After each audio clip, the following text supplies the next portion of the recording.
Business was slow, but it's different today as crowds lined up to get a taste of the famous French toast at the Black-owned Chicago restaurant Batter & Berries.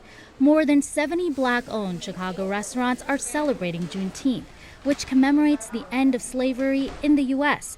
through food by providing $6.19 specials. I think the goal of us coming together is first just to be able to recognize the day and to bring more attention to it.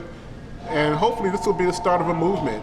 Hopefully this will be something that will garner more attention as time goes on, as years goes on, and maybe, who knows, maybe it'll become one of the more recognized holidays in our country.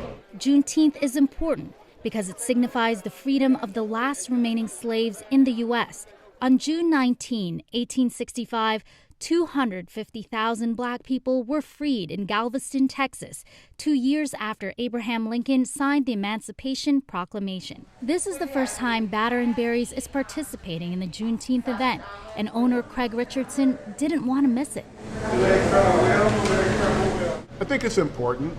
I think we're at a point in time right now with everything that's going on in our country that people are really starting to take a deeper look at race in this country and its history and origins and where we are today. After the killing of George Floyd, protesters demanded police reform, but those protests have also spotlighted other racial inequalities.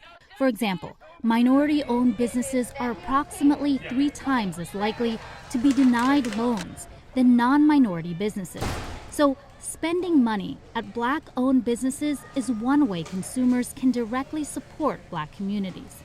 Richardson says business was down because of the pandemic. The restaurant was operating at 20 to 30% of its capacity.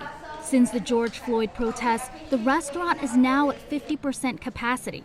It's a slight bump as more people try to support Black-owned businesses, but it's still down. I mean, from Friday to Sunday, $6.19 specials?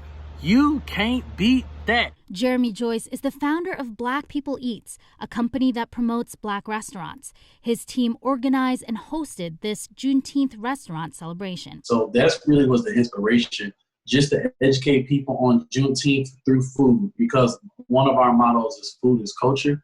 And the movement towards culture nowadays is through food. Food is something universal. It's a language about food for all cultures. And we just wanted to do something that can help highlight Black-owned restaurants. And what better day to do that than Juneteenth?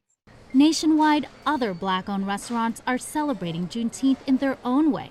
While customers are buying today, Richardson says it's not just about supporting Black-owned businesses today, but also in the future. There's a thing called equality and there's a thing called equity, and so equality is basically having the rights to do things that everyone else does, and then there's equity, and equity is having a stake in the American dream, and what we want folks to do is have a stake in the American dream, and we feel like that's just going to build a stronger country for all of us. Kat Sandoval, Newsy, Allentown, Pennsylvania.